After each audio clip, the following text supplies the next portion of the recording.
What's happening, y'all?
Let's have a conversation. Good morning, everybody. If you have not done so yet, please make sure to like the channel, subscribe, and hit the notification bell to get notified of when I drop some more great content. Good morning, Bill. How's everything going? So we are on the Challenge Ride or Dies episode 14 recap. As I've been saying, every single episode, the challenge is back. This was my favorite episode of this season so far. And don't at me or anything, but depending on how this particular season ends, I'm willing to put this season in the top 10 of challenge seasons that I've seen. Not number one or anything, obviously, but I'm willing to put it as 10 as far as like a top 10 season, depending on the way that the season ends, because I just love everything about this season. Maybe a part of it is just the fact that it's been years. It's been so many years since I've enjoyed a challenge season this much. It was getting stale for me. It was getting boring. I was getting tired of the agents theme that they kept doing to death over and over. This season is fresh, new people, new stars, new ideas, new games. It's just been really good so far. And to the people that always want to find some little stuff to complain about, no season is going to be perfect. Even the seasons that we love the most. Maybe the nostalgia makes you forget about the parts you didn't like, but there's always going to be parts of a season you like and parts of a season that you don't like. So just enjoy what we have and the fact that they have found ways to stay relevant and keep it going and refresh the show. Going good, thank you. So I'm going to hop into this recap now.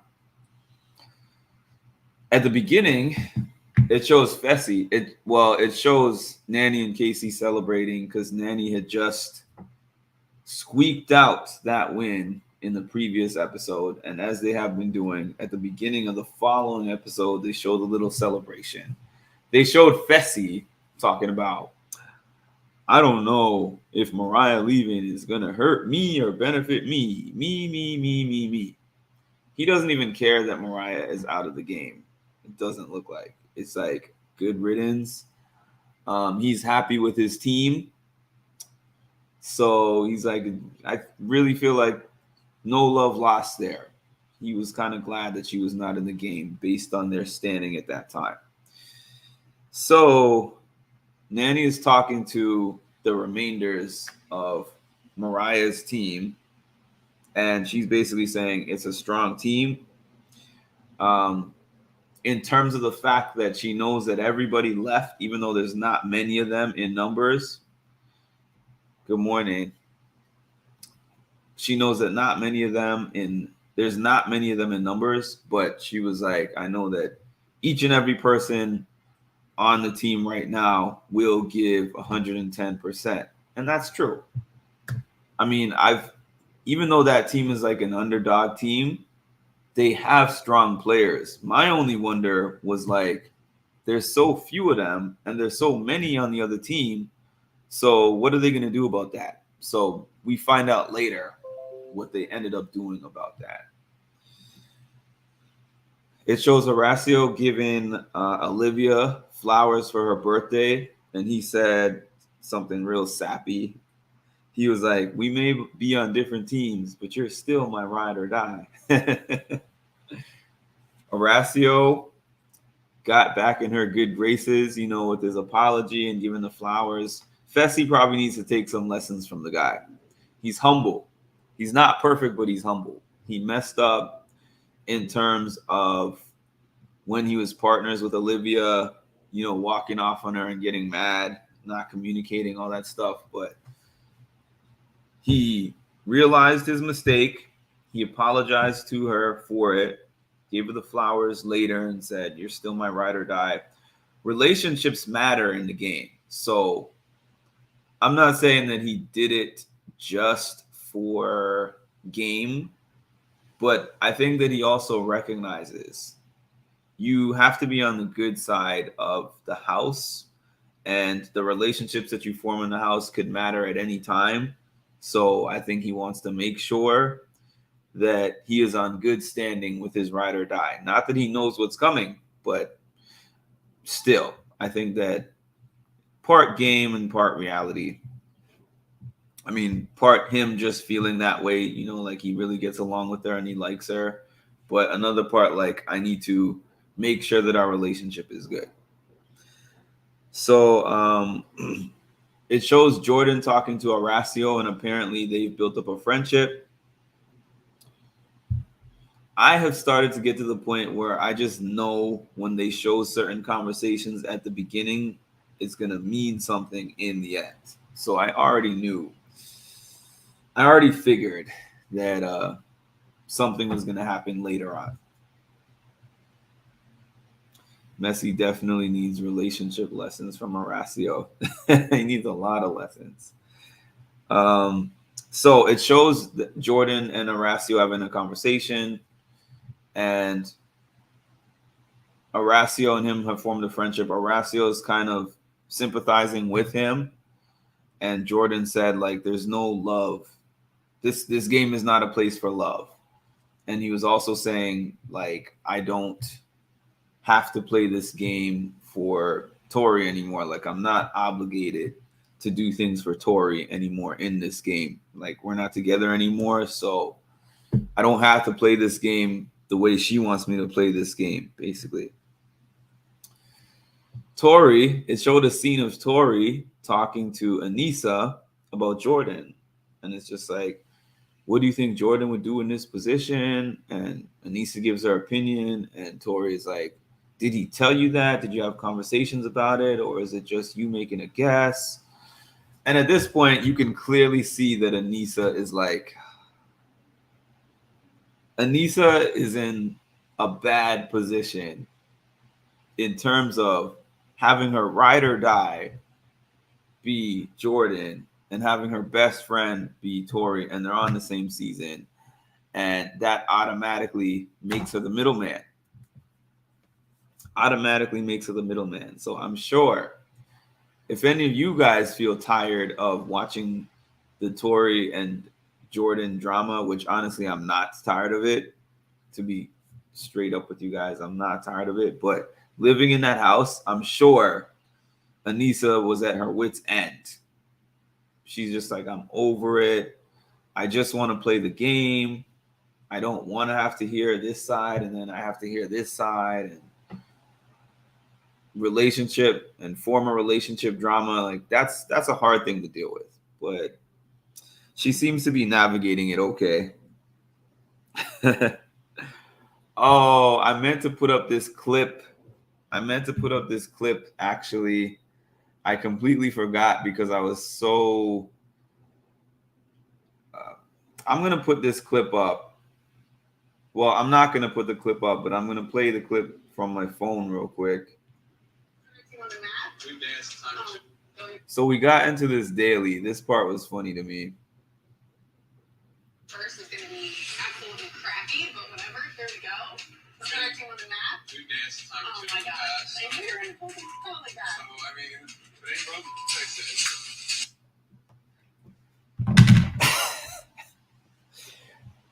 Fessy usually never says anything that I think is funny, but I thought that was funny. When we got into that daily and Fessy and Tori were partners, and Fessy was like, we've danced a time or two in the past, so if it ain't broke, don't fix it.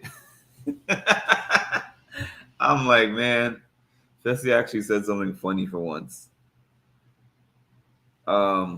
So this is a part that I didn't like. Chauncey didn't go in the Heights Challenge. And it's not the first time that we have seen somebody not go because of Heights. What's it called?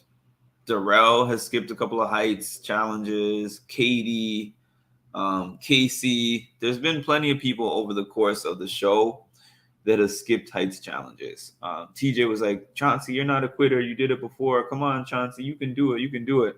Amber's like, you can do it, babe. And the rest of the house was like, come on, Chauncey. Come on. My whole thing is he's possibly the first person, or maybe there's probably another person, but he didn't do it and there was no consequence. I didn't like that. There was no consequence to him not going.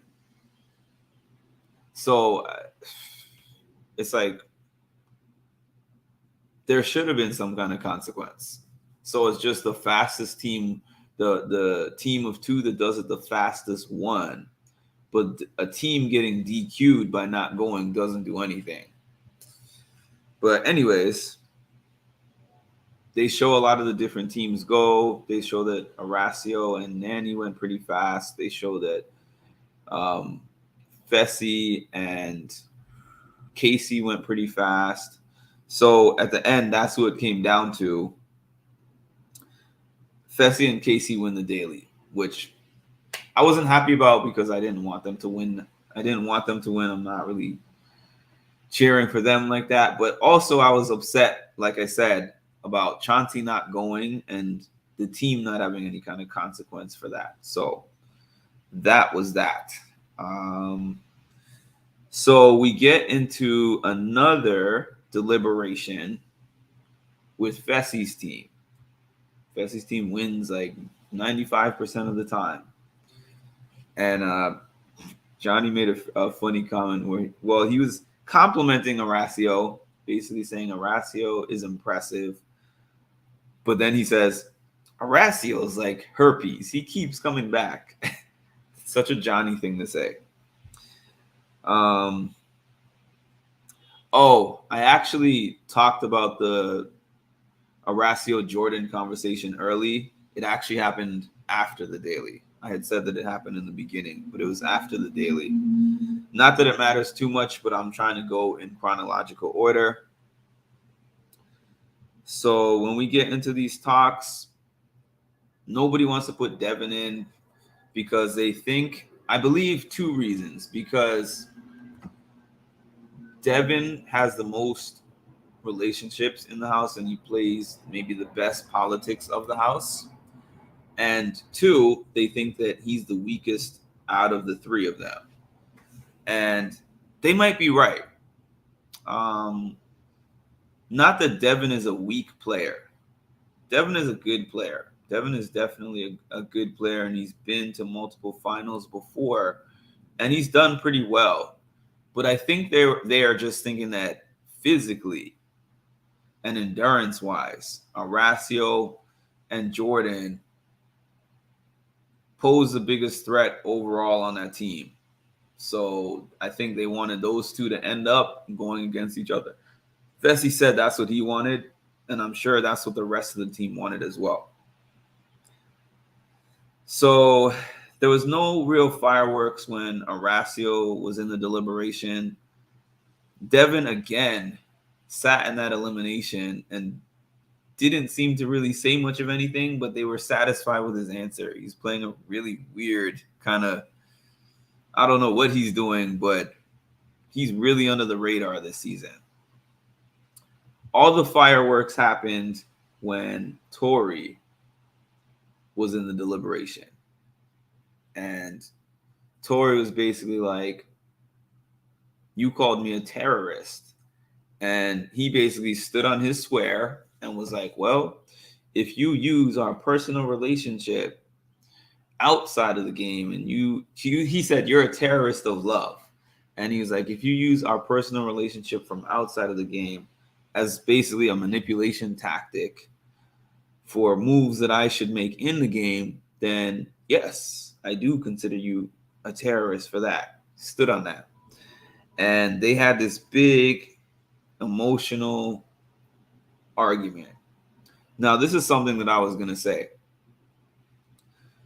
A lot of people always talk about these shows are fake, they're not real, people are acting, blah, blah, blah. Some of that is true. I'm not saying that that is not true at all, but the emotions in this episode, you could feel them through the screen. The emotions in the episode, you can see on the faces of all the people that were in that room. It got real quiet when Jordan and Tori were yelling at each other. It looked really uncomfortable in there, and it looked like you could cut the tension with a knife. You could just tell that this is a moment where it was really real. And they were an engaged couple that was living together outside of the house that had a really hard breakup, and this is their first time. This is their first time being on a season together since then. And I've said this in previous recaps. I remember Jordan saying that he would never come on another challenge season with Tori because he knows the season would be all about them. And he ended up going back on All Stars, and then after All Stars, he came back on the season with Tori. And I've kept wondering why. And I can't say that I've heard any interviews or any reasons that he's given. But I do feel like sometimes you do things for reasons of unfinished business and closure and healing. And if I was making an educated guess, I feel like he was mentally trying to protect himself before. Like, I don't even want to think about this. I don't want to think about her. I don't want to think about the challenge because it reminds me of the fact that I proposed to her on the challenge and all this stuff. I think coming back with Nia on All Stars 3 kind of got him over that hump of being able to see himself back doing a challenge season again. And then I think that he felt like he was ready to confront his demons with this Tori situation. Now, it's hard, but I respect him for coming on the show and being able to kind of handle things as well as he's been handling them. I'm not saying he's handled everything perfect. I'm just saying it must be a tough situation to deal with. And yes, I'm talking about this a lot, but that's been the theme of the last 3 episodes. So that's the main thing that's going on right now. So we get into this situation where Tori is going to be the swing vote, deciding whether it is Horacio or Jordan going directly into the elimination. So we get to this big dramatic thing where it's tied up between Horacio and Jordan 2-2. And it's like, what is Tori going to do? Is Tori going to be petty and throw Jordan in? Jordan actually said, when Tori asked if roles were reversed, what would you do? Jordan said he 100% would not throw her in. So the ball is in her court now. So after this big dramatic thing, she says that she's going to throw Horacio in. So Horacio, the rookie MVP and the season MVP, the comp beast, is going directly into the elimination. Now it's between Devin and Jordan to pull the safe dagger. Devin goes first. Again, Devin avoids elimination again, pulling the safe dagger again. So that means Jordan and Horacio are going against each other in Balls In. Great take on why he came back on the season with Tori. I never thought about it that way. Balls In, Jordan and Horacio. So a lot of times we get boring matchups. We get games that we don't really care about. We get mismatches where one guy is way bigger than the other one and we know who's going to win. This matchup, I was excited. I'm sure everybody who was watching was excited. The other challengers were excited. Like, we are going to get an epic elimination. We only get maybe one or two of those per season, if that. One or two per season. And this was going to be it. So I was watching on the edge of my seat the whole time. It was tough. I did say Horacio is a soccer player, so he has the advantage here. But I watched how Jordan played the game. He had a strategy to him.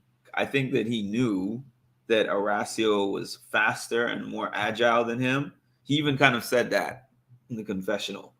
So his goal was to be really physical with him and wear him down in that way. And I understand that strategy. It got him the first two balls. And then Horacio's strategy was like, hey, I'm quicker than you. So I'm going to back up. And I'm just going to, keep doing juke moves until one of them gets you. And then I'm going to just run around you. So Jordan did his strategy. It worked for him the first two times. Horacio did his strategy. It worked for him the first two times. The third attempt at getting the ball in the basket for Jordan, the ball pops out of his hand, and it's like it's a dead ball. So then Horacio gets the chance for the tiebreaker and the win. So it looked like Horacio was doing his same moves that he did the first couple of times. He got around Jordan, but Jordan got one of his feet and tripped him. And then he got the other foot.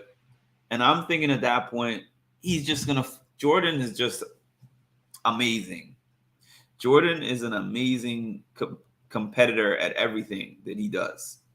Like, you don't even realize that he has a handicap because of how good he is. So I'm sitting here thinking he's going to find a way to like jump on his back and just hold him in the sand or something. And then he's going to get his next chance and he's going to win.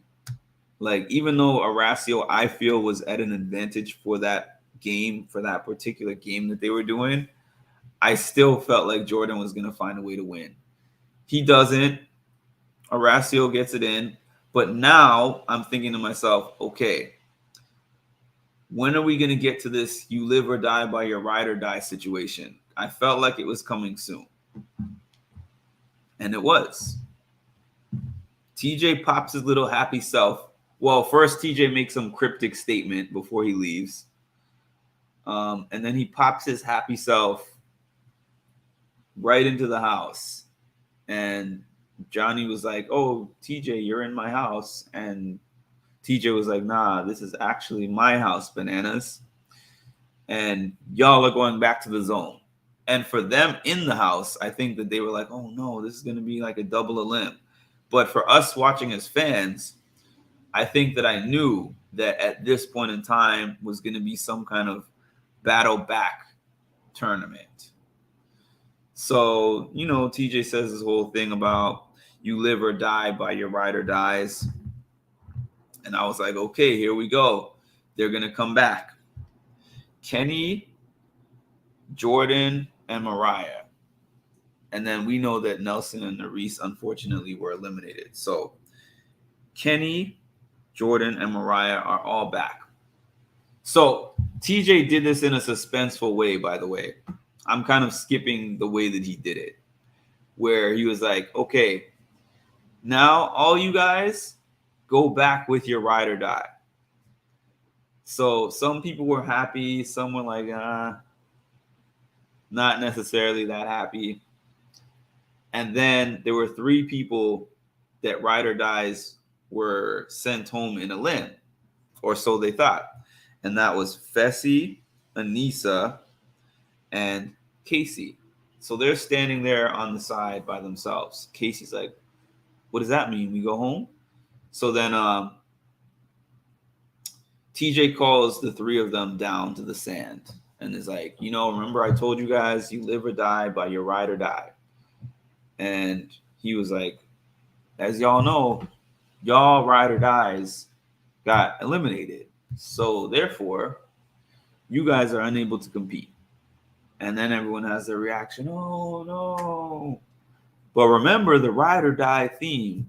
So like, come on out. And then the ride or dies come out in this cool, dramatic scene. They hug each other. And then TJ explains that the 3 teams are going to compete. He explains that Nerissa and Nelson went home. And the other 3 teams that are there are going to be competing in pairs as ride or dies. There's going to be 2 legs. And he says the winner of the first leg gets to go back and rejoin the game. And the 2 losers are going to compete it out for one last chance at getting back into the game.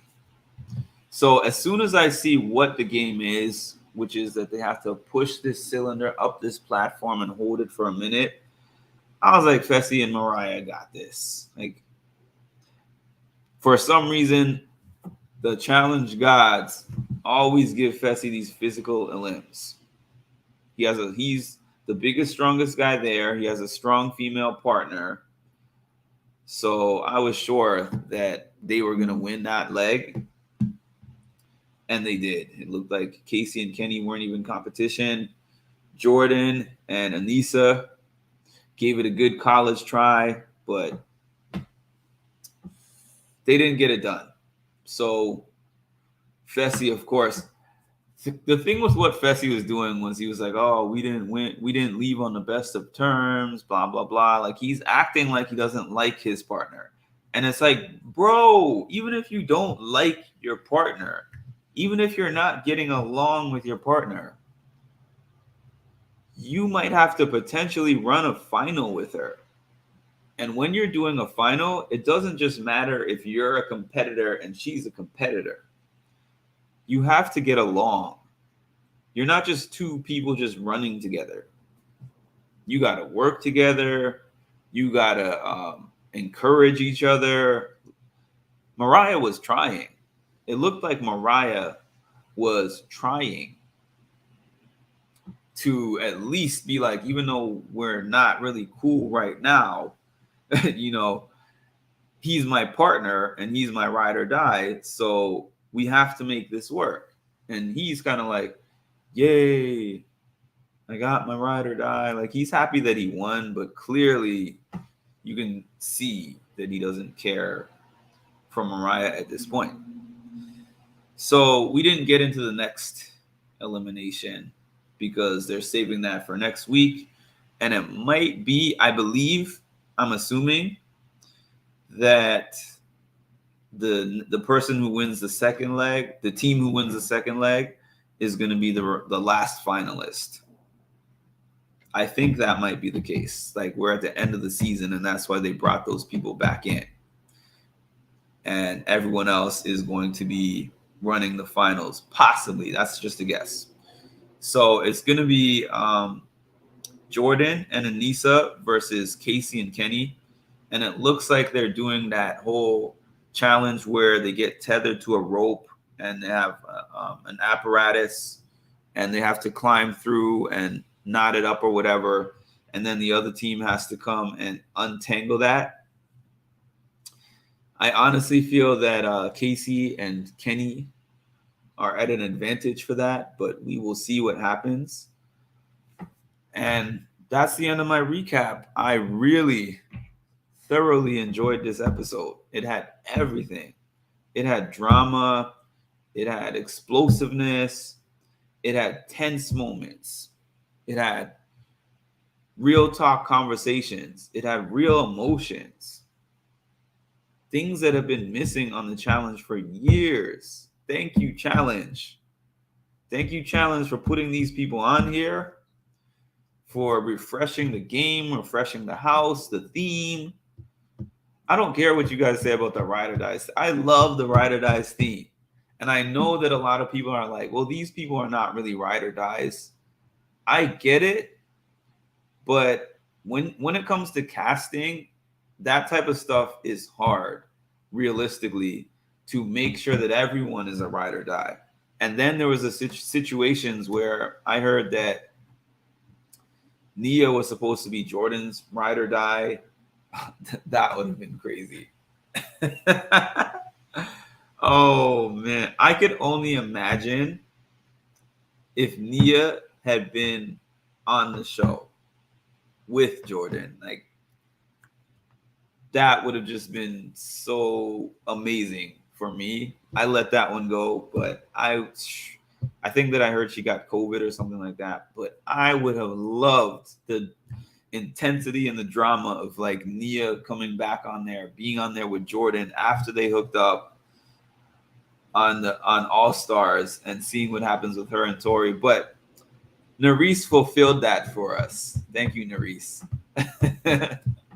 Nurys kind of fulfilled that role in a way. And Anissa was supposed to have another partner as well. But it's like it's not a perfect system. It's not a perfect system. They had the theme. I think they selected some of their regulars.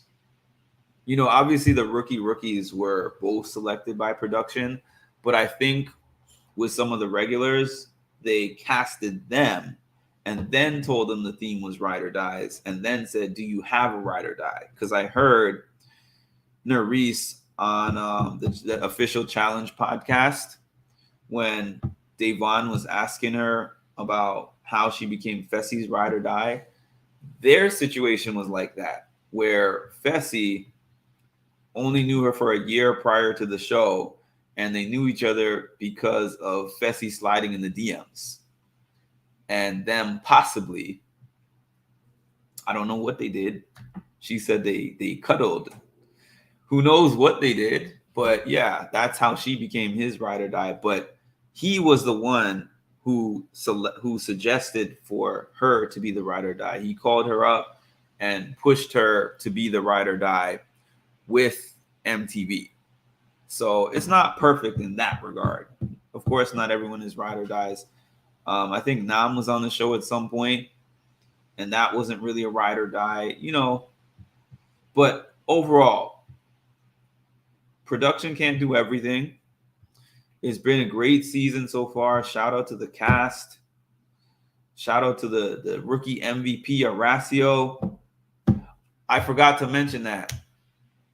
Horacio tied up Sarah Rice and my guy Wes and Casey, because Casey was with him, as the most wins, the most elimination wins in a season with 5. That's what's up. Like I said, I hope the guy comes back for many years to come. I hope all of them, all those rookies, I mean,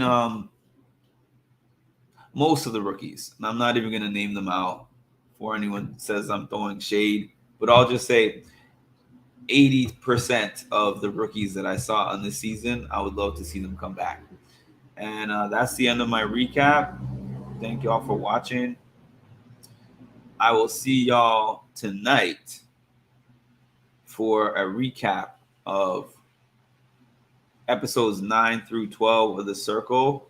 And I'll have a couple of guests on my recap with me. And I'll talk to you guys later. Have a great one.